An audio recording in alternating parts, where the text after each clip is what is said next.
요즘에 보면 유행하는 것들이 많이 있어요. 여행 어디까지 가봤니? 다이어트 어디까지 해봤니? 또 연예인들을 굉장히 좋아해서 따라하는 걸 요즘에 덕질이라고 하거든요. 그래서 덕질 어디까지 해봤니? 이런 얘기들이 많이 있어요. 근데 저는 오늘 새해 시작하는 이 첫 주에 이 말씀을 드리고 싶습니다. 사랑 어디까지 해봤는가? 이 사랑은 남녀의 사랑이 아니죠. 또 부부와 또는 부모와 자녀 간의 사랑이 아니라 교회 안에 성도들 간의 사랑을 이야기합니다. 이 사랑을 어디까지 해봤는가를 이 시간에 우리가 생각하고 오늘 한 주간 이 사랑을 어디까지 할 수 있을까를 또 고민하면서 우리가 살아가는 이 한 주가 되기를 바랍니다. 요한 2서는 한 장이 전부예요. 그죠? 그리고 다음 주에 요한 2서가 끝납니다. 벌써 성경 한 권이 끝나는 거죠. 그리고 요한 3서도 마찬가지로 한 장이고 유다서도 한 장이에요. 이 짧은 성경 한 권에 어떤 진리의 말씀이 담겨 있는지 우리가 좀 함께 살펴보고자 합니다. 1절부터 3절까지는 진리로 사랑한다는 얘기가 있고요. 4절부터 6절까지는 실제로 사랑하자라는 뜻이고요. 그리고 우리가 다음 주에 살펴볼 7절부터 13절까지는 거짓 교리를 물리치고 바른 가르침 안에 거하자, 이런 내용입니다. 그러니까 오늘은 크게 두 가지죠. 진리로 사랑할 수 있다, 그리고 실제로 사랑하자. 이 이야기가 나와 있는데요. 우리 먼저 그러면 1절 같이 함께 살펴보도록 하겠습니다. 같이 읽겠습니다. 장로인 나는 택하심을 받은 부녀와 그의 자녀들에게 편지하노니 내가 참으로 사랑하는 자요 그리하는 것은 굉장히 독특한 표현이죠. 사도 요한은 자신을 뭐라고 말하고 있어요? 장로라고 얘기해요. 장로라는 표현은 여러분, 우리가 지금 알고 있는 이 장로에 대한 개념도 분명히 있어요. 그런데 더 풍성한 개념이 있습니다. 세 가지 의미가 있어요. 첫 번째 장로는 보통 우리가 한 마을의 지도자, 그리고 연세가 많고 나이가 많은 분들을 뭐라고 그래요? 장로라고 불러요. 예전에 보면, 그죠? 마을의 어떤 그 큰 지혜를 가진 분들을 장로라고 부릅니다. 그리고 두 번째로 성경에 보면은 디모데전서에 보면 감독이 나와요. 감독. 그래서 이 감독은 어떤 역할이냐면 목사와 비슷한 역할이에요. 그러니까 장로라고 표현했지만 감독과 같은 역할이구나. 즉 목사와 같은 역할이구나. 이렇게 생각하시면 되겠습니다. 실제로 요한만 자신을 장로라고 말하지 않고요. 베드로도 자신을 장로라고 이야기하면서 설명하는 구절이 있어요. 베드로전서 5장 1절에 이렇게 되어 있습니다. 너희 중 장로들에게 권하노니 나는 함께 장로된 자요 그리스도의 고난의 증인이요 나타날 영광에 참여할 자니라. 이렇게 베드로도 스스로를 장로라고 이야기를 해요. 이 장로는 여러분 두 가지라고 제가 말씀드렸죠. 첫 번째, 가르치는 장로가 있습니다. 가르치는 장로가 누굴까요? 목사입니다. 목사. 그리고 다스리는 장로를 우리가 말하는 당회에 있는 장로님이라고 말하는 거예요. 그래서 우리 교단의 이 색깔이 뭐죠? 대한예수교 목사회가 아니라 장로회라고 그래요. 왜? 저도 장로고 또 앞으로 이제 교회 성도들에게 투표해가지고 교회를 잘 다스릴 수 있는 분을 뽑으면 그분이 또 장로가 되거든요. 그러니까 저도 장로인 겁니다. 저도. 근데 저의 역할은 가르치는 장로인 거죠. 당시에는 여러분 사도가 목사의 역할을 했어요. 그렇기 때문에 사도가 목사의 역할을 했고 또 목사를 사도가 세웠습니다. 디모데가 아주 그 유명한 이 예죠. 예를 들면 디모데를 사도가 세웠어요. 그러니까 바울이죠. 사도 바울이 세웠죠. 그리고 그 디모데가 교회를 담당해서 목사로 사역한 것입니다. 자, 이렇게 이 장로는 목사의 역할을 이야기하는 것이구나, 이걸 기억하면서 그러면 이 장로인 요한이 뭐라고 말합니까? 1절에 나는 택하심을 받은 부녀와 그의 자녀들에게 편지하노니. 여러분, 발신자, 그러니까 편지를 쓴 사람은 누구냐면 요한인데 요한을 자기 뭐라고 지금 설명하고 있어요? 나는 장로다. 나는 너희들을 다스리고 뿐만 아니라 가장 큰 지혜가 있는 자들이다. 제일 큰 어른인 내가 너희에게 말한다. 이런 얘기죠. 그러면 누구에게 이 편지를 쓴 거냐면 부녀라고 나옵니다. 부녀. 이건 실제로 여러분 성경에는 두 가지로 해석이 돼요. 부녀가. 첫 번째는 실제 결혼한 부인. 그러니까 우리로 말하면은 뭐 아주머니들, 그죠? 또는 결혼한 이미 여인들을 얘기하는 거예요. 기혼 여인. 그렇게 해서 진짜 그 어떤 특정한 교회에 한 자매에게, 결혼한 자매에게 쓴 편지일 것이다 라는 이야기도 있고요. 또 하나는 보통 요한이 쓰는 표현에서 여성 명사를 써서 여성이라는 이름으로 많이 통칭하는 게 교회를 얘기해요. 교회. 요한계시록에 보면 교회를 뭐라고 말하냐면 신부라고 표현하거든요. 그래서 학자들은 두 가지로 봅니다. 아, 이거는 실제로 어떤 특정한 여인에게 이야기하는 것이면서도 그러나 모든 교회에 대한 이야기다. 그래서 부녀라고 할 때 두 가지를 다 취했으면 좋겠어요. 우리가 다. 그렇구나. 특정한 지역교회를 의미할 뿐만 아니라 또 그 안에 있는 성도들에게 이야기하는 것이다. 자, 이걸 우리에게 적용해보면 장로인 사도 요한이 지금 누구에게 이 얘기를 하고 있어요?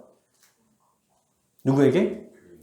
교회에게, 그리고 교회 우리 자신에게.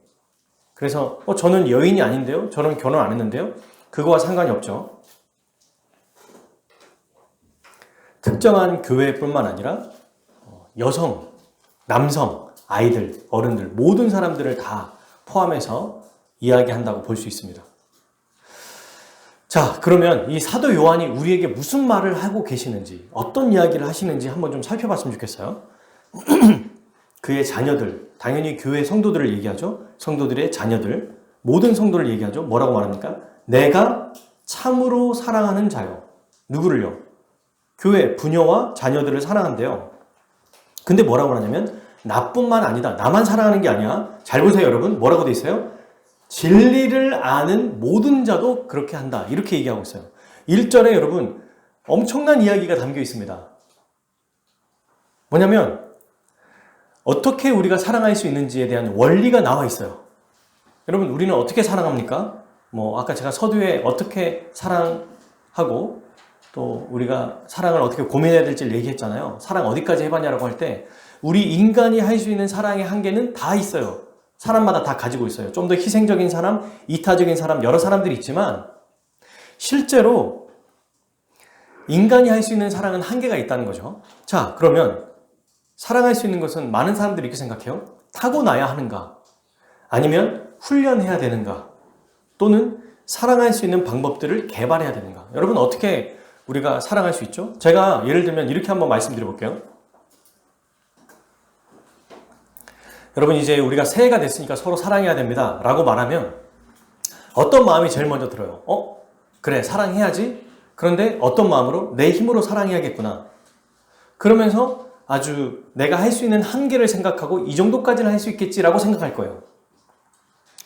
그리고 사랑을 잘하는 사람들 보면 와, 대단하다. 저 사람들은 믿음이 좋은가 봐. 저 사람들은 참 마음이 따뜻한가 봐. 나도 저랬으면 좋겠다. 결국에는 여러분, 사람의 생각으로 사랑을 생각하면 상대적으로 생각하는 거예요. 나는 왜 이 정도밖에 사랑하지 못할까? 왜 나는 사랑을 훈련받지 못했을까? 나는 어렸을 때부터, 그러니까 이제 이렇게 말하는 분도 있죠. 어렸을 때 사랑을 많이 못 받아서 저는 사랑하는 것이 좀 미흡합니다. 그럴 수 있어요, 실제로. 그런데 지금 사도 요한이 말하고 있는 핵심은 여기서 말하는 이 사랑은 어떻게 나타난다? 뭐라고 얘기하고 있어요? 진리를 알 때 사랑할 수 있다고 말하는 거예요. 우리가 인간의 힘으로 사랑한다고 말하는 게 아니라 진리를 아는 모든 자가 너희를 사랑한다고 얘기했죠. 자, 2절을 한 번 더 읽어볼까요? 실제로 그 얘기를 또 하고 있어요. 읽어봅시다. 우리 안에 거하여 영원히 우리와 함께할 진리로 말미암음이로다. 네, 사랑할 수 있는 원인이 뭐냐? 그 이유가 뭐냐? 진리 때문이라고 얘기하는 거예요. 진리가 우리를 사랑하게 만든다는 이야기를 하고 있습니다. 아무리 타고났다고 해도, 또 아무리 훈련한다고 해도, 아무리 사랑을 개발한다고 해도 인간은 한계가 있어요. 그리고 굉장히 부족합니다. 미흡합니다. 그런데 진짜 사랑할 수 있는 방법은 바로 진리를 아는 것이죠. 진리를 아는 것. 이 진리를 안다고 할 때 여러분 이걸 잘 기억했으면 좋겠어요. 세 가지를 얘기해요. 보통 성경 전체에서 진리를 안다고 할 때는 지금 성경에는 안 나와 있지만 전체 맥락에서는 첫 번째는 바르게 아는 것을 이야기합니다. 진리를 안다고 할 때. 오해하거나 부분적으로 알거나 부족하게 아는 게 아니라 성경 전체에서 거침없이 여기서 말하는데 또 저기서는 다르게 얘기하고 이게 아니라 하나의 통일되는 진리의 체계를 얘기하는 거예요. 진리를 바르게 아는 거고 두 번째는 이 바르게 아는 것을 부분적이거나 축소적으로 아는 게 아니라 체계적으로 아는 것을 말해요. 아 이거지, 그 다음 이거지. 그럼 우리가 어떤 지식을 알고 있을 때 부분적으로 알면 한계가 있어요. 핸드폰도 문자 하는 것만 한 가지 방법만 있는 게 아니죠. 핸드폰을 연구하고 만든 사람들 보면은 작동법이 여러 가지라고 하잖아요. 예를 들면 사진을 찍을 때도 카메라만 찍는 게 아니라 요즘에는 갤럭시가 손으로 이렇게 손을 들고 주먹을 폈다가 딱 내리나요? 이렇게 하면은 사진이 찍어져요. 여러 가지 방법들이 있다는 거예요. 그죠? 또 말로 해도 사진이 찍어지죠? 치즈, 김치 이렇게 말하는 여러 가지 용어들을 통해서 사진이 찍어진다는 겁니다. 마찬가지예요. 진리를 알긴 아는데 너무 부분적으로 알면 오해하거나 잘못 이해할 수 있습니다. 그래서 체계적으로 알아야 돼요. 마지막 세 번째는 뭘까요? 풍성하게 알아야 됩니다. 그래서 성경이 창세기부터 요한계시록까지 있는 거예요. 진리가 단순하다면 그냥 한 장이면 될 거예요. 저는 예전에 여러분들에게 입버릇처럼 얘기했던 게 있어요. 그냥 예수님 믿고 천국 가면 된다는 게 한두 줄이면 되지 왜 성경을 이렇게 많이 주셨을까? 그 이유가 뭐냐면 진리가 이만큼 풍성하고 체계적이고 아주 다양하다는 것을 설명하기 위해서요. 우리는 우리의 방식으로 성경을 봐서는 안 됩니다. 성경이 말하는 방식으로 봐야 돼요. 핸드폰을 내가 하고 싶은 대로 조작해서는 안 돼요. 핸드폰의 작동법대로 핸드폰을 만져야 되는 거와 똑같습니다. 마이크도 마찬가지죠. 내가 다른 선에 끼우지 않고 그냥 일반 나무에다가 끼운다면 마이크가 소리가 날까요? 안 나요. 나는 그렇게 하고 싶어요 라고 해도 마이크의 작동법대로 연결하지 않으면 소리가 안 나는 거와 똑같습니다. 진리를 안다고 할 때 성경에서 말하는 그 방식과 성경에서 말하는 내용을 가지고 내가 이해해야지 내가 생각하는 진리는 이런 걸 거야 라고 생각하고 추측해서는 안 된다는 거죠. 이게 진짜 중요한 거예요. 진리를 안다고 할 때 사람들마다 다 자기의 생각들이 있거든요. 다 가지고 있는 생각들이 있어요. 그리고 주워드는 얘기도 많습니다. 저는 어렸을 때 생각해 보면은 교회는 이런 거야, 믿음은 이런 거야, 사랑은 이런 거야 진짜 많이 들었어요. 제가 저희 집안이 오랫동안 이제 교회를 다녔으니까 또 다 그렇게 교회 다니신 분들이잖아요. 교회들마다 비슷비슷한 것도 있고 너무 다른 것들이 많아요. 근데 그게 마치 진리인 것처럼 선포된다는 겁니다. 성경에는 안 나와 있는데 사람들이 하는 얘기들 있죠. 원래 믿음은 그런 거야. 신앙생활은 이런 거야. 원래 사는 건 이런 거야. 근데 성경을 보니까 전혀 그런 게 아닌 거예요. 다 사람들이 이 시대에 맞게 자기들이 원하는 대로 바꾸거나 그거를 좀 수정하거나 또는 왜곡시킨 것들을 자기들 편하게 말하는 것들이라는 걸 나중에 알았던 거예요, 제가. 아, 이분들이 나쁜 의도는 아니지만 우리가 이걸 어렵고 말씀을 모르니까 성경에 대한 내용을 모르니까 그냥 교회 상황이 이런 거다라고 얘기하면서 그냥 적응시키고 대충 그렇게 살게 하려고 했던 거구나. 여러분, 그렇게 되면요. 결국에는 성경에 있는 내용으로 우리가 사랑하는 것이 아니라 내가 가지고 있는 것으로 사랑하게 되고 내가 가지고 있는 것으로 다 신앙생활을 하게 되거든요. 그러면 또 다시 한계에 부딪히게 됩니다. 또 똑같은 일이 벌어져요. 1년 전이나 10년 전이나 2년 전이나 한 달 전이나 내 힘으로 사랑하게 되니까 진리를 아는 그 힘으로 사랑해야 되는데 진리 없이 사랑하게 되니까 또 한계에 부딪히고 또 다시 이렇게 얘기하죠. 아, 안 되는구나. 역시 어렵구나.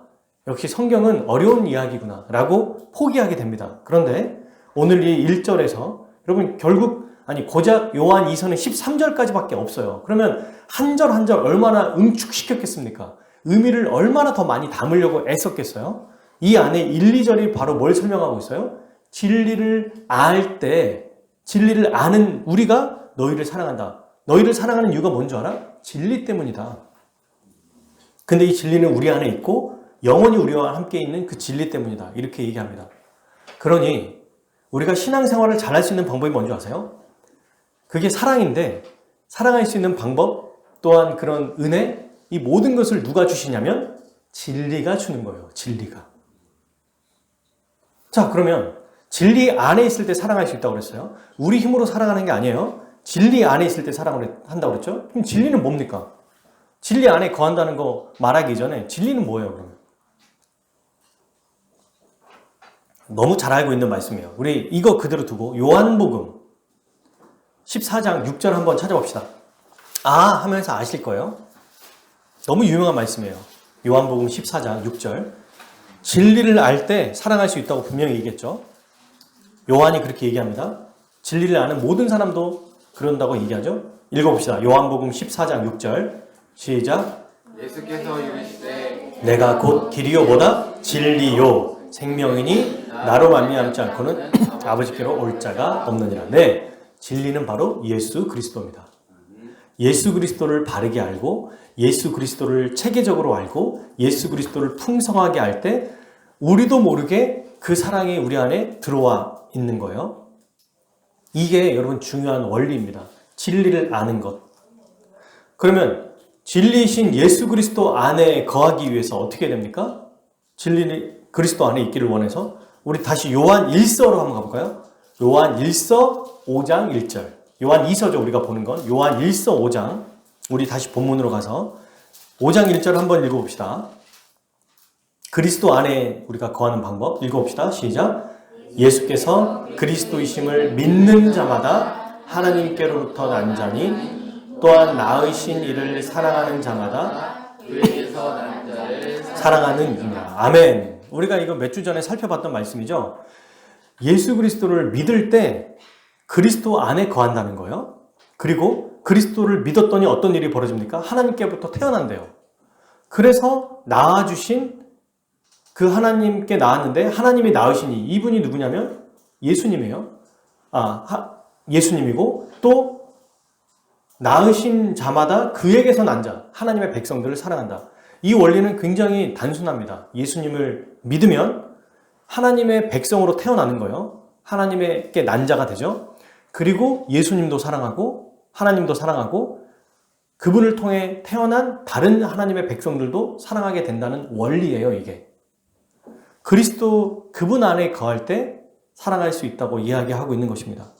여러분, 진리를 우리가 모른 채 그저 사랑하자고만 얘기하면 마음에 굉장히 부담이 있어요. 성경을 우리가 보통 이야기하고 해석할 때 뭐 이렇게 하자 저렇게 하자 명령법은 항상 뭐가 먼저 전제가 돼야 됩니까? 그렇게 할 수 있을 거다. 그렇게 할 수 있다라는 능력이 전제가 돼야 돼요. 그거 없이 하나님이 자, 너 사랑해라, 너 순종해라, 너 저렇게 누구처럼 살아라, 이렇게 해라라고 하면 이거는 우리에게 부담이에요. 우리는 그렇게 못 살거든요. 여러분, 우리는 그렇게 못 삽니다. 근데 하나님의 명령하셨다는 것은 그렇게 살 수 있도록 이미 우리를 만들어 주셨다는 것을 얘기하는 거예요. 그게 전제입니다. 그 전제가 먼저 우리에게 이미 담겨져 있는 거예요. 마찬가지예요. 지금 이 원리를 우리 요한 2서 1절에서 2절에서 설명하고 있는 거예요. 사랑하는, 내가 너희들을 사랑하는데 그 이유는 진리 안에 우리가 거하기 때문이다. 그리고 그 진리는 영원히 우리와 함께 했기 때문이다. 그러니까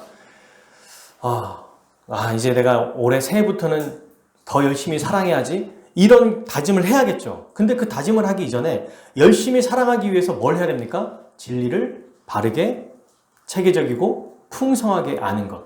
그리스도에 대해서 더 풍성하게 아는 것. 어떻게? 성경에서 말하는 대로. 사람들이 말하는 이야기나 사람들의 생각 말고 성경이 말하는 대로 알아야 됩니다. 그렇게 해서 그러면 성경에서 진리를 알게 될 때 어떻게 우리가 사랑할 수 있는가? 진리를 아는 것이 결국 어떻게 사랑으로 연결되냐? 이걸 좀 생각해 봐야겠죠? 방금 처음에 살펴봤던 거예요. 우리가 요한 1서 5장 1절은 예수 그리스도를 믿으면 하나님을 자연스럽게 사랑하게 되고 다른 사람도 사랑하게 되는 거구나. 왜? 우리가 하나님께로부터 태어난 자니까. 자, 그 얘기가 우리 요한 1서 4장 7절에 또 나오죠. 한번 살펴봅시다. 요한 1서 4장 7절 읽겠습니다.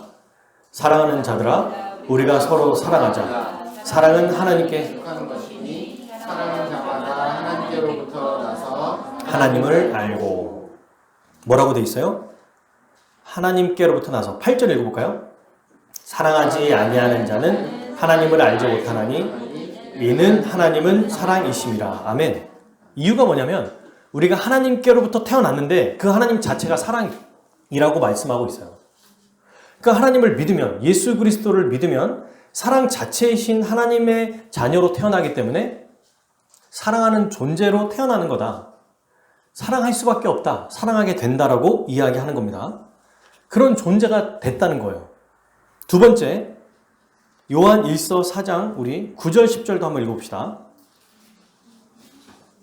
9절 10절 바로 뒤에 있죠. 우리가 방금 읽었던 것. 하나님의 사랑이 우리에게 이렇게 나타난 바 되었으니 하나님이 자기의 독생자를 세상에 보내심은 그로 말미암아 우리를 살리려 하심이라. 사랑은 여기 있으니 하나님이 우리를 사랑하사 우리 죄를 속하기 위하여 화목제물로 그 아들을 보내셨습니다. 아멘. 우리가 사랑할 수밖에 없는 이유가 또 뭔지 아냐? 라고 이렇게 얘기하죠. 하나님이 먼저 우리를 사랑하셨기 때문이다. 그리고 우리를 살리기 위해서 그의 아들을 화목제물로 보내셨기 때문이다. 여러분, 지금 이 두 가지만 우리가 알았는데도 아 그렇구나, 사랑하지 않을 수가 없구나 라는 생각이 들어요. 진리를 알게 되면. 하나님이 어떤 분이신 줄 아냐? 라고 물어보면서 이렇게 얘기하죠. 우리가 하나님을 먼저 사랑한 게 아니라 하나님이 먼저 우리를 사랑하셨다. 로마서 말씀의 표현으로 얘기하면 이렇게 얘기하는 거죠. 우리가 원수 되었을 때, 연약할 때, 우리가 죄인 되었을 때 하나님의 사랑이 우리에게 이미 나타난 바 되었다.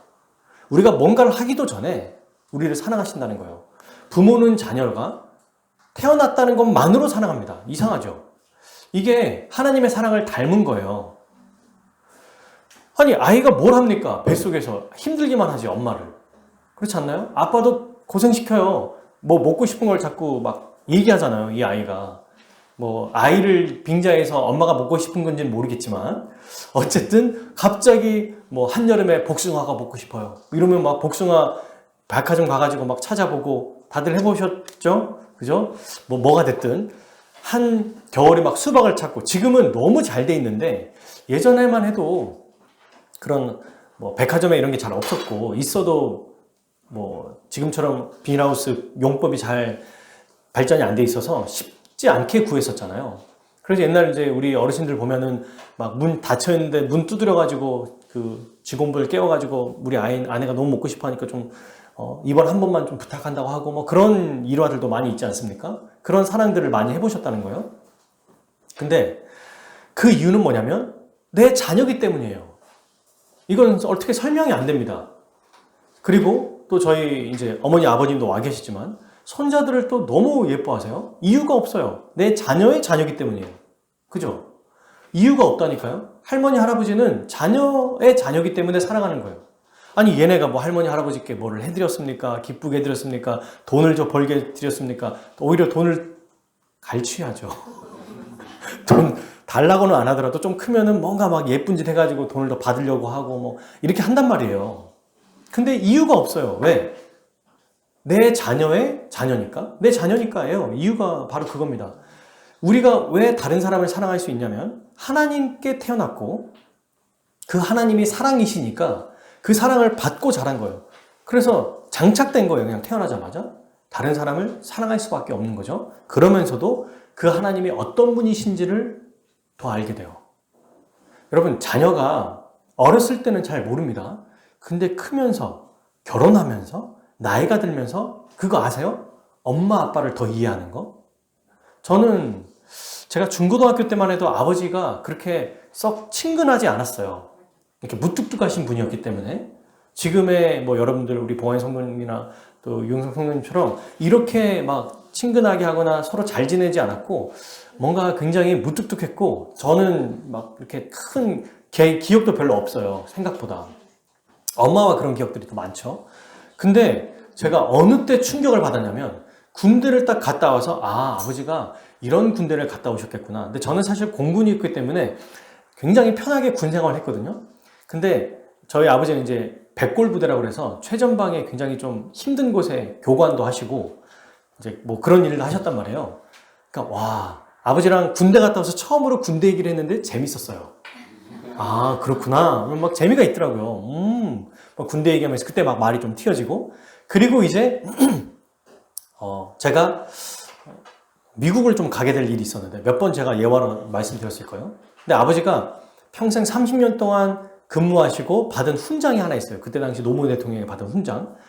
훈장이 있고, 금으로 받은 그 30년 기념패가 있거든요. 10돈짜리. 얼마나 그게 돈보다 더 가치 있지 않습니까? 명예니까. 근데 이제 제가 미국을 한번 가보고 싶은데 돈이 없으니까 알바를 하다가도 돈이 모자라니까 아버지가 갑자기 유레카처럼 아, 그렇지! 이거 팔면 되겠다! 바로 그 얘기를 하시는 거예요. 그래서 제가 어머니랑 전화 놓고 아니, 아빠, 이거는 좀 아니다. 뭐, 돈의 문제가 아니라 이건 명예에 대한 부분 아니야. 아이, 괜찮다! 아무 상관없다고. 저희 아버지를 아시는 분들은 아실 거예요. 괜찮아, 괜찮아. 그날 바로 보석방에 갔습니다. 금은방이라고 하는. 그날 밤.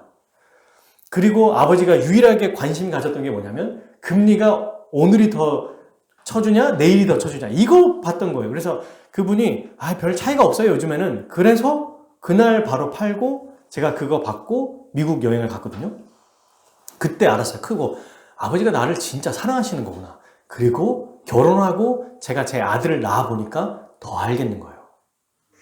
너무 그 직장 생활을 하기 힘드셨을 텐데도 우리를 위해서 계속 하신 거구나. 그죠? 아마 제가 중년 더 나이가 들면 더 많이 이해하게 될 거예요. 부모님 사랑이 얼마나 큰지.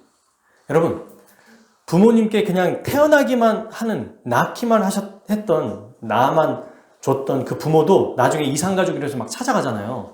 그래도 감동하는데 실제로 그 부모가 자기에게 얼마나 애쓰고 노력하고 또 사랑했는지를 알면 더 사랑하게 될까요? 덜 사랑하게 될까요? 더 사랑하게 되지 않을까요? 더 감사하지 않을까요? 더 감동하지 않을까요? 그겁니다. 하나님을 아는 것, 진리를 더 알게 될 때 더 사랑할 수 있다는 거예요. 이게 오늘 본문의 아주 중요한 내용이죠. 그리고 그의 아들 예수 그리스도도 우리를 위해 기꺼이 자기의 목숨을 내어주셨어요. 여러분, 성경에서 진리는 삼위일체 하나님이 어떤 분이시고 어떤 일을 우리에게 행하셨는가가 전부예요. 다시요. 진리라고 말할 때는 성경 그러면 아브라함도 알아야 되고 모세도 알아야 되고 야곱도 알아야 되고 맞아요. 다 알아야 되죠. 그런데 그 인물들을 통해서 나타난 하나님의 사랑을 배우는 거거든요. 이스라엘 백성은 이래서 안 됐고 저래서 안 됐고 이래서 실패했구나라고 말하면서도 왜 얘네들은 이렇게까지 할까로 초점을 맞추는 게 아니라 삼위일체 하나님으로 생각하면 이렇게 형편없고 정말 개차반인 인생들인 사람들도 하나님이 이렇게까지 참아주셨다고? 이렇게까지 은혜를 주신다고? 이 관점으로 봐야 된다는 것입니다. 이게 삼위 하나님에 대해서 알아가는 것. 이게 바로 진리를 아는 것이에요. 이렇게 삼위 하나님에 대해서, 특별히 삼위 하나님은 우리에게 또 이렇게 알려주셨어요. 그분의 가장 최종적인 사랑의 핵심이 뭐라고 알려주셨죠? 예수 그리스도의 십자가 죽음이에요. 십자가가 그러니까 성경 전체의 가장 중요한 핵심이라고 얘기하는 것입니다. 자, 우리가 사실 인생을 살다 보면은 다른 사람을 사랑하지, 부부도 마찬가지고 자녀도 마찬가지고 그렇게 사랑하는 자녀도 미울 때가 있어요. 정말. 방금까지 막 모든 걸 다 주고 싶은데 갑자기 어떤 행동 때문에 내 아주 기분 나쁜 어떤 걸 건드려요. 그런 경우를 이제 우리가 자주 겪잖아요, 사실. 근데 그때 확 올라올 때 이게 참지 못할 때도 있거든요. 그러면 이제 막 나오든지 아니면 엉덩이를 막 이렇게 한번 툭 하든지 어떤 모습들이 나타나는 말이에요. 근데 그때 우리를 다시 사랑하게 만드는 방법이 있대요.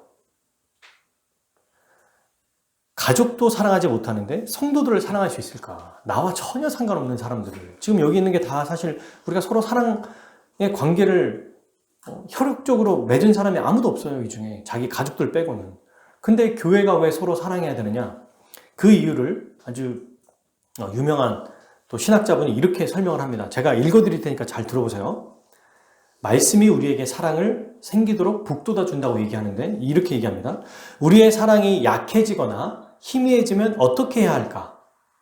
우리는 하나님의 말씀인 진리, 즉 성경으로 가서 거기에 있는 하나님의 존재와 성품에 대해, 특히 우리를 향한 그분의 위대한 사랑에 대해 알 수 있는 모든 내용 속에 깊이 잠겨야 한다.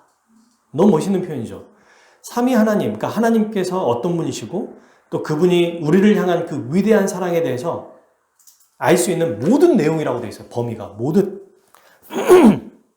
내용 속에 깊이 잠겨야 된다. 그러면서 이렇게 얘기합니다. 우리는 십자가로 다시 돌아가야 한다. 거기에서 하나님은 자신의 사랑을 가장 분명하게 보여주셨다. 하나님의 아들이 나를 사랑하사 나를 위하여 자기 몸을 버리신 그 일을 기억해야 된다. 하나님과 예수님에 대한 얘기를 하고 있어요, 지금. 우리는 늘 마음과 영혼을 확신으로, 즉 하나님의 과거 그 어느 때보다 지금 우리를 더 사랑하시며, 이게 굉장히 중요한 포인트예요. 앞으로 이보다 덜 사랑하실 리는 없을 것이라는 확신으로 채워야 한다. 성부와 성자에 대한 사랑은 순종하게 만드는 가장 큰 동기이자 진리의 좁은 길을 계속해서 걸어갈 수 있는 가장 큰 원동력이다. 하나님은 한결같은 사랑으로 우리를 사랑하신다. 제가 굉장히 은혜 받았던 포인트예요. 다 그렇지만 결코 포기하지 않으신다. 우리를 잃어버리지도 않으신다. 우리가 죄를 지어 잘못해서 훈계하실 때조차도 하나님은 우리를 사랑하시는 일을 절대 멈추지 않으신다. 너무 멋있죠? 우리가 정말 최악의 길을 걸어가는 그 순간에도 하나님의 사랑은 끊임없이 부어진다는 거예요. 부모와 자녀 간의 생각을 잘 해보세요. 진짜 미울 때가 있어요. 근데 그게 영원히 가진 않아요. 잠깐 그 감정 때문이지, 얘가 아무리 잘못해도 다시 어떻게 됩니까? 부모는 그래도 얘를 어떻게 사랑하고 어떻게 좀 바른 길로 인도해 줄까 생각하게 되잖아요. 똑같습니다. 진리의 길을 우리가 계속해서 갈 수 있느냐? 한결같은 사랑, 이걸 꼭 기억하십시오. 한결같은 사랑으로, 아멘, 우리를 사랑하신다는 거예요. 우리가 잘못하고 우리가 죄를 짓고 아주 최악의 길을 가고 있을지라도. 왜요? 우리가 하나님을 모르고 하나님을 반역하는 그 순간, 그 전에, 그러니까 가장 최악의 상황, 아예 하나님을 믿기도 전에 우리를 사랑하셨다고 얘기하거든요, 로마서에서. 그러면 그때보다 지금이 덜 미운 행동할까요? 더 미운 행동할까요? 덜 미운 행동할까요? 아무리 잘해도 덜 미운 행동하겠죠. 하나님을 아예 모르고 반역했을 때보다. 알고 하나님께 잘못한 것보다 몰랐을 때 훨씬 잘못을 많이 했을 거예요. 근데 그때도 자기 사랑을 확증하셨대요. 십자가로 그의 아들을 내어주심으로. 그러면 지금은 더 이상 뭐가 더 필요하냐, 이 얘기를 하고 있는 거거든요. 그래서 여러분, 다시 우리는 예배는 뭐라고 그랬어요? 우리의 삶을 재조정하는 시간입니다. 다시 그래, 내가 뭐 사랑할 수 있겠냐? 사랑 못해, 불가능해, 내가 이거 어떻게 가능해? 라고 할 때도 그렇지, 하나님 아버지의 사랑, 그 예수 그리스도의 십자가 은혜를 알면 내가 사랑할 수 있어. 내 힘으로 사랑하는 게 아니야. 진리를 바르게 할 때, 진리를 더 많이 할 때, 풍성하게 할 때, 체계적으로 알게 될 때 사랑할 수밖에 없구나 라는 확신을 주신다는 겁니다. 누가? 성령님이, 그리스도의 영이신 성령님이 말씀을 들었을 때 아멘하고 마음을 받아들일 때, 그때 사랑하게 된다는 거예요. 여러분, 그러니까 실제로 정말 사랑할 수 있는 능력을 가지신 분은 예수님밖에 없어요. 우리는 못 사랑해요. 매일매일 생각하지 않습니까? 매일매일 경험하지 않나요? 목사인 저는 진짜 더 절감합니다. 목사잖아요. 성경을 봐야 되잖아요. 근데 조그만 일 하나 있어도 확 올라올 때가 있어요. 어떨 때는 성공해요. 그게 잘 안 되니까 그때가 언제냐면 컨디션 좋을 때, 많이 잤을 때, 맛있는 거 먹었을 때, 좋은 일이 있을 때. 근데 다 안 좋았어요. 컨디션도 안 좋고 몸도 안 좋고 뭔가 원하는 대로 풀리지도 않아. 해야 될 일은 많아. 근데 조금만 건드려도 확 올라와요. 사랑이 저에게 없습니다. 저는 사랑할 수 있는 능력이 없어요. 저에게는. 저희 악한 본성에는.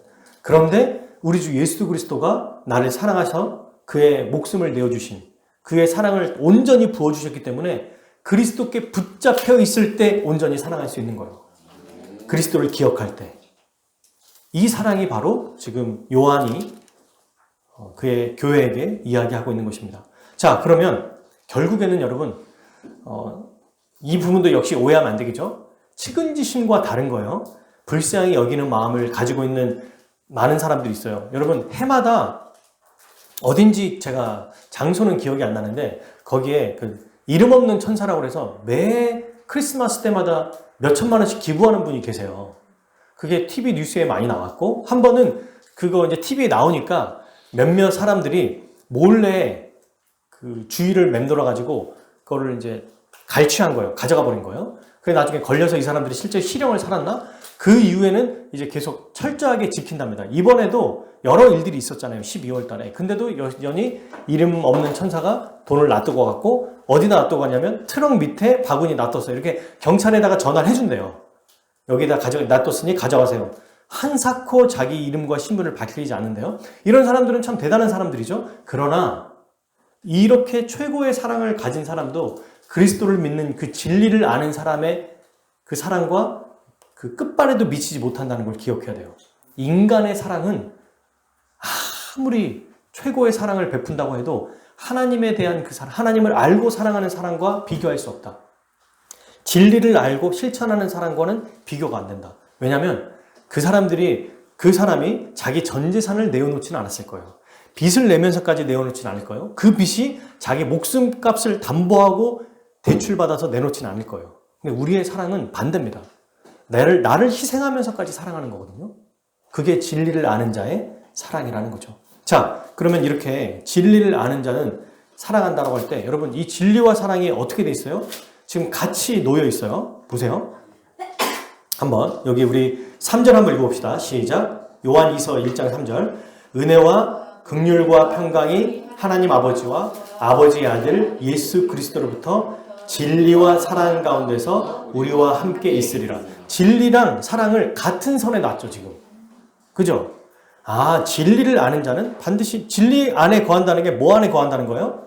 사랑 안에 거한다는 거구나. 그러니까 이거는 잘못된 거죠. 예를 들면 이런 거요. 신학교 교수 정도나 아니면 아주 똑똑한 사람들. 그런 얘기 우리 많이 하잖아요. 머리가 아무리 많이 배운도 살아가지 못하면 그 지식은 필요가 없다. 맞는 말이에요. 근데 진짜 지식은 사랑하게 만들어요. 아니, 그 진짜 지식은 사랑이에요. 그 자체가. 그러니까 우리가 배우는 이 진리의 체계는 뭔가 머리가 똑똑해지고 더 뭔가 깊이 알고 이런 거를 넘어서는 초월하는 거죠. 그리스도의 사랑을 더 아는 거예요. 성경은 누가 더 똑똑하냐, 누가 더 많이 하냐, 누가 신학 공부를 했냐, 박사냐, 석사냐 이런 걸 말하는 게 아니거든요.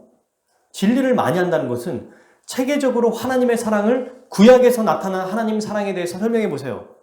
구약에 나타난 예수 그리스도의 사랑을 설명해 보세요. 이러면 쭉 설명할 수 있는 거예요. 그냥 성경만 보고도 몇 시간씩 이야기할 수 있다면 이게 바로 진리를 풍성하게 아는 것입니다. 근데 사람들이 오해할 때가 있어요. 제가 다니엘서 그 사경회 때도 설명했지만 성경을 많이 한다고 할 때 아브라함의 아들이 이삭이고 이삭의 아들이 야곱이고 이런 걸 말하는 게 아니에요. 민수기에는 어떤 내용이 있고 알아야죠. 분명히. 알아야 우리가 이해할 수 있죠. 근데 그 내용보다 의미가 더 중요합니다. 다윗이 물맷돌 5개로 골리앗을 물리쳤다라고 할 때 5개냐 4개냐 6개냐 이거를 물어보는 성경 퀴즈가 아니고 다윗이 물맷돌로 골리앗을 죽였던 그 의미가 뭐냐? 그리스도와 어떻게 연결되냐? 그것은 언약과 어떻게 연결되느냐? 하나님의 나라와 어떻게 연결되느냐? 구속사와 어떻게 연결되느냐? 이 전체가 머릿속에 있어야 되는 거거든요. 이게 진리 체계고 이 진리를 알면 알수록 어디 안에 거하는 거예요? 사랑 안에 거하는 겁니다. 왜냐하면 그리스도 자체가 사랑이니까. 그렇게 된 거죠. 근데 이렇게 진리와 사랑 안에 거하는 자들에게 3가지 복이 있답니다. 3절에 읽었던 것처럼 뭐가 있어요? 은근평, 은혜와 긍휼과 평강. 우리가 사실 이런 얘기 진짜 많이 듣죠. 은혜가 은혜다 은혜다. 굉장히 재밌는 에피소드가 있어요. 엊그제 저희 혜원이가 이제 열심히 공부를 해가지고 저희가 토요일과 주일만 게임을 좀 시켜주거든요. 근데 열심히 너무 그러니까 너무 잘했던 때는 얘가 좀 원하니까 게임을 잠깐 시켜줄 때가 있어요. 그래서 우리 예성이도 좋아하는 포켓몬 카드 게임인데 그 게임을 이제 하면서 승원이도 옆에서 막 자기도 하겠다고 막 하는데 못하죠, 잘. 근데 혜원이가 막 해줘요. 그런데 이제 좋은 카드가 나왔나 봐요. 뮤츠인가? 하여튼 뭐 잘 모르겠어요. 하여튼 그런 카드가 나왔는데 이제 혜원이랑 승원이랑 막 얘기하다가 혜원이가 승원이에게 이런 얘기를 하더라고요. 하나님이 은혜 주셔서 좋은 카드 나오게 해주셨어. 맞아. 저는 이게 너무 감동받았어요. 맞아. 게임조차도 하나님의 은혜를 생각하는 거예요. 여러분. 제가 아까 목사잖아요. 근데 딸에게 통해서 충격받은 거예요. 맞아. 맞다. 이제 우스갯소리로 넘어갈 수도 있지만 저에게는 좀 울림이 있었어요. 작은 것 하나. 그러면 게임을 계속하는 게 하나님의 은혜냐? 그건 또 아니죠. 그 모든 것들을 하나님이 은혜 주셔서 이렇게 카드 나오게 해주셨다고 승원이한테 말하는 거 보고 너무 귀여운 거예요. 너무 재미있고. 그래서 이제 뭐 아내랑 저랑 웃었는데 은혜라고 하는 것은 여러분 이런 용어죠. 받을 자격이 없는 자에게 값없이 주시는 하나님의 호의. 여러분 이건 존 스토트 목사님이 또 마틴 로이즈 목사님 이런 분들이 똑같이 설명했어요. 받을 자격이 없는 자에게, 그러니까 자격이 없는 자에게 값없이 주시는 하나님의 호의 또는 선물입니다. 이걸 은혜라고 그래요. 자격이 없어요. 근데 누구 왕이 와서 거지에게 이에게 잘해줄 이유가 아무것도 없어요. 받을 만한 자격도 없어요. 근데 왕이 이 사람에게 와서 하사를 해주는 거예요. 뭐를? 내 아들이 되어라. 그리고 아들의 권위를 다 주는 거예요. 그게 받을 자격이 없는 자에게 값 없이 주시는, 그러니까 줬기 때문에 너 앞으로 내 말대로 잘해야 돼. 이렇게 말하는 것도 아니에요. 호의, 선물이라는 거예요. 이게 은혜입니다. 누구에게 이런 은혜가 있어요? 진리 안에 거하는 자, 즉 하나님을 사랑하는 자들.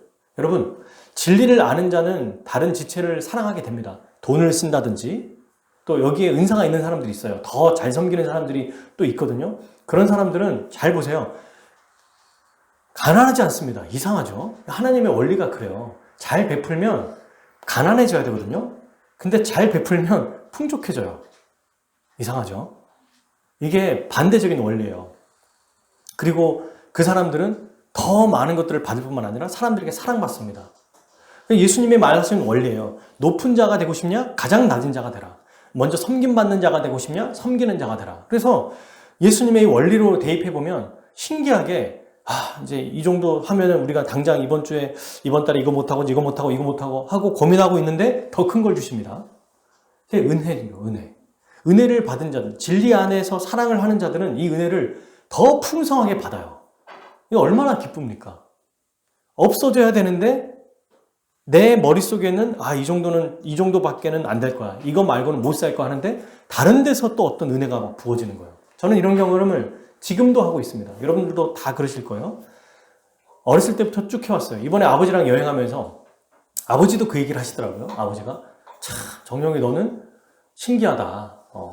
너는 어렸을 때부터 이렇게 항상 지갑이 메마른 적이 없었다. 이런 얘기를 하세요. 제가 목사잖아요. 뭐 돈을 벌길 합니까? 어디 가서 뭘 합니까? 근데 필요할 때마다 어쨌든 필요한 곳에 뭐 후원도 하고 돕기도 하고 아내가 예전에 잠깐, 아주 잠깐 그때는 우리도 먹고 살 게 없는데 그렇게 하면 어떡하냐라고 했던 적이 있었어요. 거의 10년 전쯤, 9년 전쯤. 근데 이제 점점 은혜를 체험하더니 아예 그냥 무기명 수표를 줍니다, 저한테. 알아서 하세요. 오빠 알아서 하세요. 마음대로 하세요. 그리고 저는 얘기만 해줘요. 어떨 때는 말 못할 때면 이렇게 했었어 하면 그러냐고 하고 딱 넘어가는데 신기한 거는 전혀 모르는 곳에서 전혀 알 수 없는 곳에서 또 그렇게 채워주시고 제가 그냥 후원만 받는 게 아니라 또 어디 가서 뭐 초청이 된다든지 뭐 그런 일들이 이제 많이 있다는 거죠. 여러분 사실 이 은혜라고 하는 것은 하나님께서 그리스도를 통해 때를 따라 돕는 것을 말하는 거거든요. 진리와 사랑 안에 가득하게 거하는 자는 이 은혜를 매일 체험할 수 있어요. 그러면 진리와 사랑 안에 사랑을 실천하지 않으면 은혜가 있는데 그게 은혜인지 모릅니다. 사랑을 해야만 이게 은혜라는 걸 알거든요. 근데 몰라요. 분명히 하나님께서 부어주고 계시는데 왜 나는 이것밖에 안 돼요? 부정적인 것만 생각해요. 안 좋은 것만 생각하고 없는 것만 생각해요. 부족한 것만 생각해요. 그러니까 원망하고 좌절하고 낙심하고 실패하는 거예요. 근데 아는 자들은 이렇게 안 좋은데도 이렇게 주셨구나. 이런 상황에서도 내가 이걸 주신 거구나. 감사가 넘칩니다. 그것도 은혜인 거죠. 참 신기해요. 그리고 두 번째로 주시는 게 뭐다? 긍휼입니다. 긍휼. 긍휼은 그냥 불쌍히 여겨주시는 거예요. 여러분 우리가 죄 가운데 있고 실패하고 낙심해도 다그치지 않는 게 긍휼이에요. 제가 이제 자녀들을 키우다 보면 정말 혼내거나 책망할 때가 늘 있죠. 항상 있어요. 항상. 근데 긍휼은 나이가 다 큰 어른들이나 이렇게 살 때 이제 그분들에게 막 혼낼 수 없거든요. 뭐 20대가 넘는 30대가 되는 같은 목회자인데도 어쨌든 연세가 있으시거나 연차가 있으셔도 제가 가르쳐야 되는 그런 위치에 있을 때가 있잖아요. 기관 사역을 하니까. 근데 막 혼내거나 이러지 않고 그런 분들은 그렇게 한다고 되지 않아요. 저보다 손 아랫사람이나 가능하지. 아랫사람 중에서도 성인이 되면 쉽지 않거든요, 이게. 근데 그렇게 잘못했으니 뭐이라를 한다고 고쳐지는 것도 아니고 그런 우리에게 하나님도 마찬가지로 우리에게 행하신다는 거예요. 어떻게? 긍휼히 여겨주신다는 거예요. 책망하고 혼내고 너 이렇게 했으니까 한번 혼나봐라 이러시는 분이 아닙니다. 하나님은. 하나님은 어떤 분이시다? 우리를 긍휼히 여겨주시는 분이에요. 잘하지 못하고 실패할 때가 있죠, 여러분? 그죠? 반드시 그럴 때가 있어요. 저도 늘 그래요, 늘. 근데 그때도 다그치지 않습니다. 우리를 혼내지 않으세요. 정말 잘못한 것은 말씀을 통해서 깨닫게 해주십니다. 잘못한 거구나. 이건 안 되는 거구나. 그럼에도 불쌍히 여겨주세요. 복음서에 보면 예수님의 주요한 특징 중에 하나가 아무 연관이 없는데 불쌍히 여기사 이런 표현이 진짜 많이 나와요. 이유가 없어요. 이유가 없어. 다윗의 자손 예수여 나를 불쌍히 여기사 그냥 그를 불쌍히 여기사. 뭐 나병 환자가 나와요. 그를 불쌍히 여기사. 그냥 원인이 없습니다. 원인이. 그냥 결과만 있어요. 그 긍휼이 우리에게 있다. 어떤 자에게? 진리와 사랑 가운데 거하는 자에게. 사랑하며 사는 자에게 그런 은혜가 있다는 것입니다. 그리고 끝으로 세 번째 뭐가 있습니까? 은근평. 평강이 있는 거예요. 여러분, 와 세상에 제가 우리 복음을 전하는 우리 그 화요일날 최강훈 아버님 제가 화요일마다 복음을 전하는 거 여러분 아시죠? 근데 거기에 이제 그 아버님께 사실은 여러 사람들이 많이 달라붙어요. 돈이 있으니까 제가 사실 TV에서만 봤던 일들이 벌어지고 있더라고요. 깜짝 놀랐습니다. TV에 보면은 막 이 사람이 이중첩자다, 뭐 이 사람은 이렇게 속인다 이러잖아요. 요양보호사님이 그런 일들을 해왔던 거예요. 이번에도 걸렸고 지난번 요양보호사님은 지금 감옥에 있습니다. 그리고 지금도 법적 다툼에 있고 판사에게 이 그 감옥에 가신 요양보호사가 판사가 바뀌었대요 이번에. 그래서 다시 그 탄원서를 그러니까 다시 이제 자기 형량 감해지려고 반성문이나 이런 걸 막 보낸다는 거예요. 근데 지지난주에 갔더니 그 변호사에게 보냈냐고 그 아버님과 저희 동서하고 막 얘기를 하길래 무슨 얘기야? 그랬더니 이전에 그 지금 감옥 가신 분이 판사가 바뀐 거 알고 반성문 제출해서 형량 줄이려고 그 계속 냈던 거 그거를 막아달라고 탄원서를 썼어요. 그 탄원서를 아버지가 썼는데 변호사가 가장 변호사 말답게 보내는 거 그거 보냈냐 이 말이었던 거예요. 진짜 나쁜 일을 많이 하셨거든요. 지금 계신 요양보호사님도 또 여러 일들이 있어서 12월 30일부로 그만두게 했어요. 와, 제가 보니까 여러분 진짜 신기한 게 저는 일반인이잖아요. 그분들은 어쨌든 뭐 돈도 있고 명예도 있으니까 별의별 그러니까 똥파리가 꼬인다는 말 아시죠? 별의별 사람들이 다 꼬여요. 진짜 이상한 사람들이 나오는 거예요. 말도 안 되는 사람들이 와요. 그러면 기분 좋을까요? 아니요. 이벤트, 사건이 일주일에 한 번, 2주에 한 번은 꼭 일어납니다. 꼭. 그래서 제가 이제 예배를 매주마다 드리니까 이제 친해졌고 알게 되잖아요. 그래서 저에게 얘기했지. 그 전에는 큰 사건이 아니면 그 가족방에 얘기 안 하거든요. 근데 보니까 얘기 안 하는 사건, 저도 너무 많으니까 아내한테 다 얘기 안 해요. 그냥 뭐 같이 식구들 거기도. 그냥 별일이 다 있어요. 크고 작은 일들. 평강이 있을까요, 이분에게? 돈이 있어요. 명예도 있고요. 다 이 사람에게 잘 보이려고 그러고 어떻게 하면 속여가지고 뭔가를 뜯어낼까 하는 사람들이 있으니까 이 할아버지의 인생은 너무 제가 한마디로 안타까웠어요. 안쓰러웠어요. 와, 진짜 자기 편이 된 사람들이 있을까? 가족 말고 있을까? 근데 가족도 다른 사람들이 이 가족도 할아버지 괜히 지금 재산 때문에 노리고 있는 거 아냐고 막 이런 식으로 막 또 유언비어하고 와, 사람을 믿을 수가 없게 하는 제가 경험하고 있습니다, 여러분. 그래서 생각나시면 우리 주보에도 나와 있죠. 기도해 주십시오. 아버님이 정말 평강 가운데 그냥 아무 일이 없는 게 여러분 이벤트가 없는 게 진짜 좋은 거예요. 우리에게는 돈이 있습니까? 명예가 있습니까? 재산이 있습니까? 그러니까 사건이 없거든요. 아무 사건이 없어요. 이런 우리에게 잘 보이려고 붙은 사람도 없어요. 이중첩자도 없습니다. 너무 좋죠? 너무 감사한 거 아니에요? 얼마나 감사합니까? 어떠한 여러분 평강은 돈이나 또 사람의 그 권력이나 명예로 줄 수 있는 게 아니에요. 못 줍니다. 평강은 오직 여기 나오죠. 하나님 아버지와 그의 아들 예수 그리스도로부터 오는 거예요. 진리 안에 살아가는 자에게만 평강이 오는 것입니다. 근데 신자들은 신기하게도 여러분 그 상황에 저희 동서나 처제가 막 흔들리고 왔다 갔다 해야 되잖아요. 예배를 드리면서 얘네들이 딱 마음이 딱 고정이 된 거예요. 기도하면서부터 마음이 고정이 된 거예요. 이런 수많은 일들이 있어도 그거를 버텨내는 거예요. 평강이라는 것은 환경이 아무리 어려운 상황에 놓여 있을지라도 그 안에서 누구를 바라보니까 진리 대신 예수 그리스도만을 바라보기 때문에 흔들리지 않는 겁니다. 다니엘의 세 친구들을 보십시오. 하나님이 우리를 도와주실 겁니다. 풀무불에 왕에게 전하자면 풀무불에 던져버린다고 그랬죠. 근데 던져질 것을 알고도 뭐라고 그러냐면 하나님이 우리를 도와주실 거예요. 이렇게 끝나지 않죠. 그런데 그리 아니하실지라도 우리는 왕에게 대답할 필요가 없습니다. 오직 하나님만 바라보는 자는 환경이 어떻든지 간에 소용돌이 치고 뭐 별일이 다 있어도 평강 가운데 거한다는 거예요. 제가 여러분들께 우리 최강우 그 아버님을 위해서 기도해 달라는 것은 좋은 사람들이 붙게 해주십시오도 있지만 더 큰 것은 앞으로도 그 일이 이분 돌아가실 때까지 계속 있을 거라고 봐요, 저는.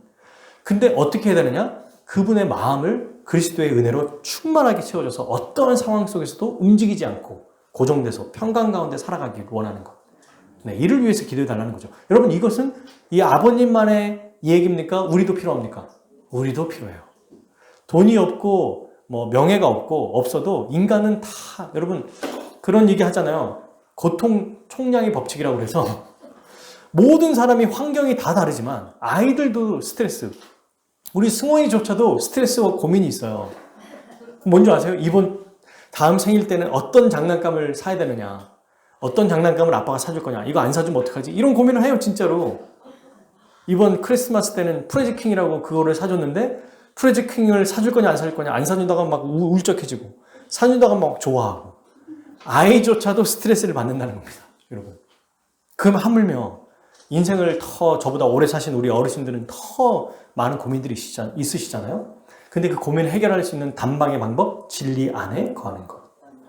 그 진리를 가지고 사랑하는 것. 그때 우리가 생각하지 못하는 은혜를 부어주십니다. 이건 믿는 거예요. 이게 여러분 신자입니다. 이걸 우리가 믿는 거예요. 그리고 긍휼. 내가 가장 아무도 나를 도와주지 못할 때 그 긍휼을 베풀어 주시고 그 안에서 평강을 누리는 것. 와, 이게 진짜 하나님 나라의 제일 큰 복이에요. 제가 살면서 가장 큰 복이 평강이라고 생각해요. 은혜와 긍휼의 평강 중에 은혜도 다 뭐 포함할 수 있지만 제가 어머니가 그 암으로 돌아가신다는 얘기를 듣고 돌아가시기 전까지의 그 상황이 가장 큰 마음에 그 저를 요동치게 했던 게 두려움이었습니다. 두려움. 근데 보니까 오늘날 그 철학자들이 각 시대마다 하나의 그 색깔들이 있대요. 근데 지금의 시대에 그 하나의 가장 중요한 이 시대의 색깔이 두려움이라고 하더라고요. 두렵게 되잖아요. 그럼 아무것도 못해요. 진짜. 두려우면 잠도 잘 안 와요. 두려우면 내가 돈이 아무리 많아도 크게 뭐 생각도 안 나요. 두려우면 신기하죠. 맛있는 걸 먹어도 이게 코에 들어가는지 입에 들어가는지 배도 안 고플 때가 있어요. 어떨 때는. 너무 막 벌벌 떨리니까. 그래서 사람들이 뭘 찾습니까? 약을 찾아요. 그 두렵지 않게 하려고 하는. 근데 그 두려운 그 양약은 두렵게만 하는 게 아니라 마음 전체를 완전 확 가라앉아 버려서 기쁨이 없고 즐거움이 없고 그냥 맹한 상태라고 하더라고요. 그 부작용은 불면증도 있고 뭐 구토도 있고 뭐 이런 증상들이 있죠. 그래도 그걸 찾는 거예요. 현대인들은 이 두려움과 불안을 이겨내려고. 진짜 평강보다 더 중요한 게 없더라고요. 여러분 매일매일 그리스도를 의지하면 그리고 그 진리 안에 거하면 우리에게 풍성하게 은혜 주시는 그 진리를 붙잡잖아요. 우리의 앞으로의 인생이 두렵지 않을 것입니다. 이미 우리는 그 은혜를 누리죠. 근데 여러분 오늘 예배 때만 누리지 마세요. 매일 누려야 됩니다. 매일. 직장 생활하고 사업을 하고 또 학교 공부를 하고 목회하는 가운데서도 저도 제일 좋은 때가 언제냐면 주일이에요. 말씀이 선포됐을 때, 말씀을 들을 때, 말씀 가지고 의지하고 기도할 때, 성도들과 함께 나눌 때, 함께 같이 기도하는 이런 순간들에 힘을 많이 받아요. 그리고 한 주를 또 살아가는데 제발 주일만이 아니라 매일매일 이 평강이 우리에게 충만해졌으면 좋겠습니다. 그 방법 하나라고 얘기했어요. 뭐요? 진리와 사랑 가운데 있는 것. 이러면 돼요. 그러면 내일부터 여러분 또 사업하시는 분들은, 직장 다니시는 분들은, 또 연세가 또 있으셔서 노후에 대한 고민들, 네, 그 다 전부 똘똘 뭉쳐가지고 주님께 주십시오. 주님께 다 그냥 이걸 맡기는 거라고 말하거든요. 주님께 드리세요. 주님은 우리에게 평강을 주실 것입니다. 가장 좋은 것을 주실 거예요. 자, 그럼 끝으로 이렇게 진리 안에 우리가 풍성하게 살아갈 수 있는 자라는 것을 알고 사랑하게 될 때, 진리 안에 거할 때 은혜와 평강과 긍휼이 있다. 이렇게 해서 예배가 딱 끝나는 게 아니라, 설교가 끝나는 게 아니에요. 이런 사랑과 은혜를 받았기 때문에 뭐 해라? 사랑해라 라고 말하는 거예요. 4절부터 6절까지 함께 읽겠습니다. 너의 자녀들 중에 우리가 아버지께 받은 계명대로 질 행하는 자를 내가 보니 심히 기쁘도다. 부녀여, 내가 이제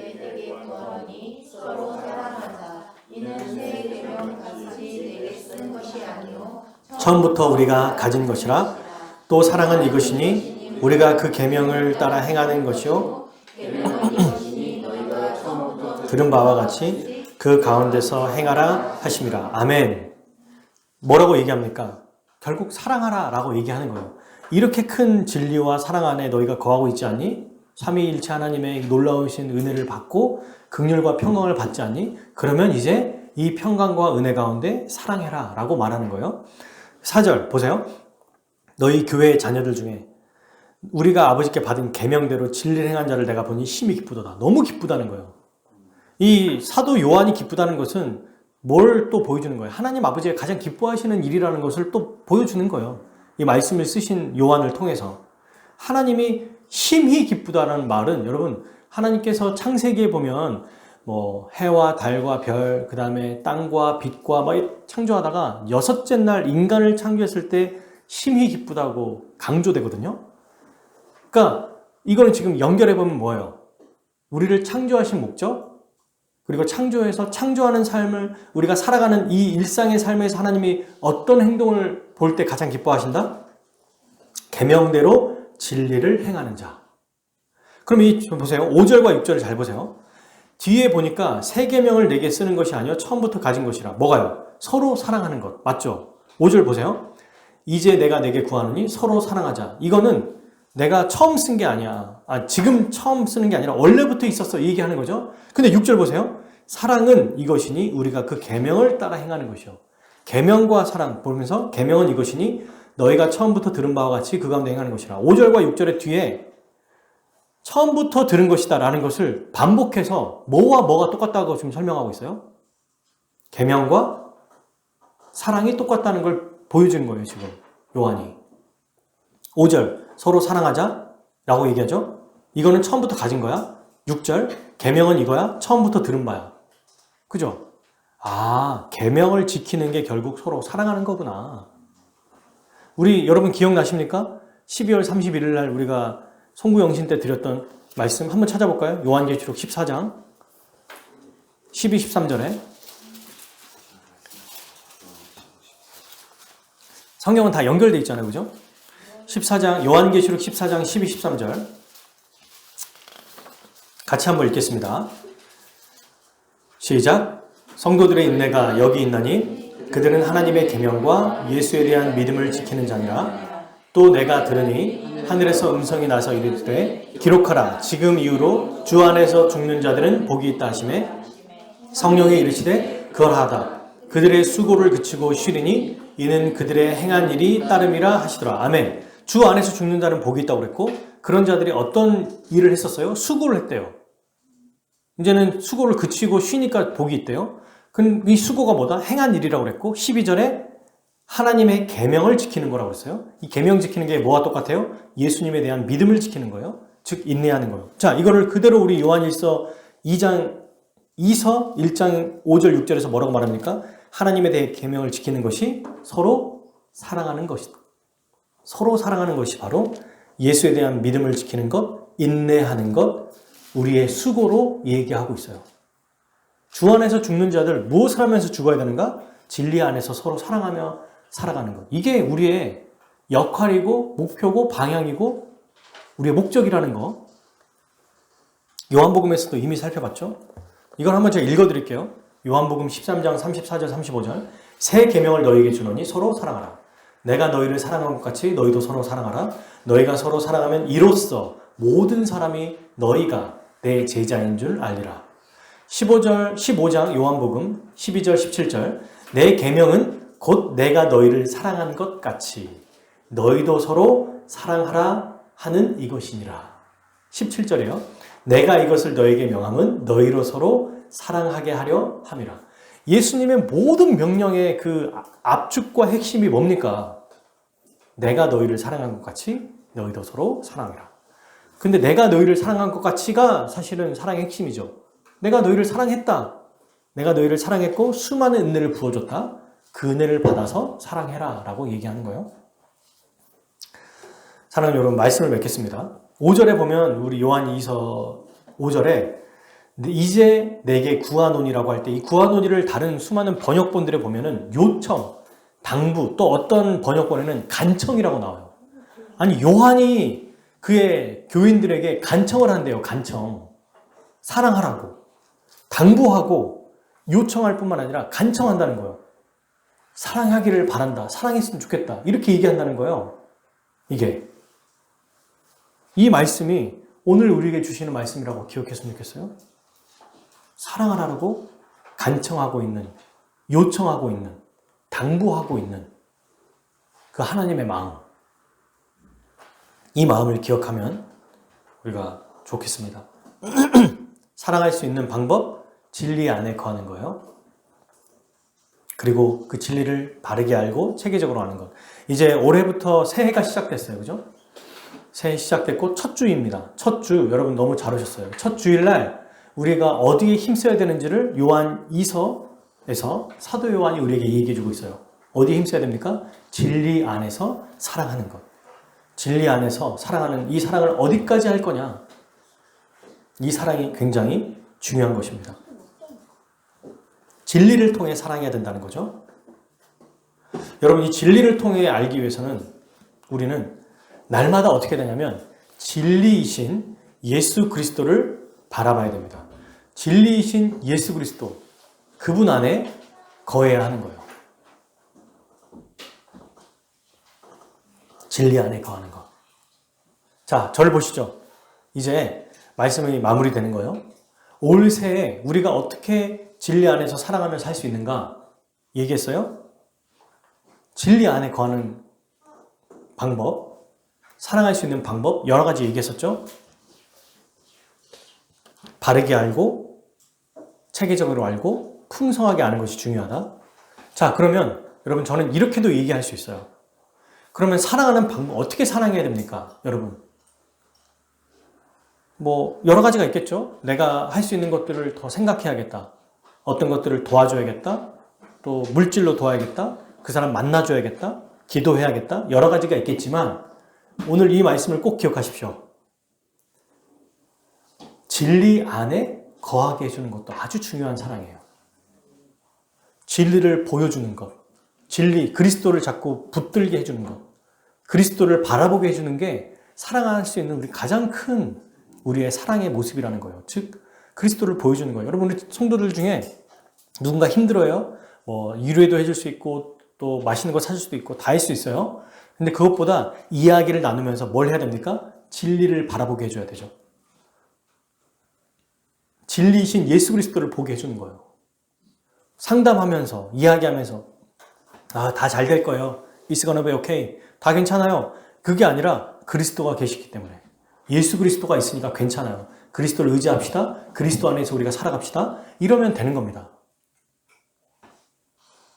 즉 여러분 그리스도를 보여주는 것, 그리스도를 보게 하는 게 우리 사랑의 아주 큰 핵심이 됐으면 좋겠어요. 저는 그래서 저의 역할은 여러분들에게 매주마다 피 묻은 십자가 그리스도를 보여드릴 거예요. 더 열심히 애쓸 겁니다. 앞으로도. 여러분들도 마찬가지예요. 홀로 그리스도를 보지 말고 함께 봤으면 좋겠어요. 나보다 더 그리스도를 못 보는 자들이 있으면 보게 해주는 거예요. 어떤 방법이든 간에. 그러니까 돈을 쓰거나 만나는 거나 맛있는 거 사주는 거는 2차적인 방법이고, 그렇게 만나서 뭐 할 거냐? 결국 그들에게 그리스도를 보여주는 거예요. 그리스도를 보게 하는 거예요. 이게 어디에 나옵니까? 민수기에 보면 불뱀에 물렸을 때 모세에게 그냥 보라 그러잖아요. 보여주는 거예요. 아, 우리 교회 가자. 우리 예배 함께 오자. 우리 말씀 듣자. 그냥 그 자리에 인도하는 거예요. 맛있는 거 사주는 목적이 뭐다? 그 사람에게 위로해 주는 것이 끝이 아니고, 맛있는 거 사준 다음에 그래, 너 이제 됐지. 이제 우리 같이 교회 가보자. 우리 복음을 듣자. 우리 말씀 안에 거하자. 우리 함께 기도하자. 내가 널 위해 기도할게. 그리스도가 계시잖아. 라고 하면서 우리 히브리서 12장에 나와 있는 믿음의 창시자요, 온전 완성자이신 예수 그리스도를 바라보라. 픽스, 고정하라는 거예요. 근데 혼자 바라보는 게 아니라 누구와 함께? 우리가 다 함께. 나만 보는 게 아니에요. 내가 못 보면 다른 사람도 보게 해야 돼요. 여러분, 제가 민수기, 최강우 우리 아버님께 민수기 가지고 이제 불뱀과 노뱀을 설명하면서 이분에게 어떻게 하면 더 잘 설명할 수 있을까 고민하다가 이제 그림을 한 장씩 제가 늘 이렇게 뽑아오거든요. 뽑아나기보다 이제 그거를 이제 드리면은 우리 동서가 프린트를 해와요. 근데 그 그림 중에 민수기에 나와 있는, 여러분 나중에 한번 찾아보세요. 불뱀에 물렸을 때 그 보게 되는 그 형상을 이제 상상하며 그린 거예요. 화가가.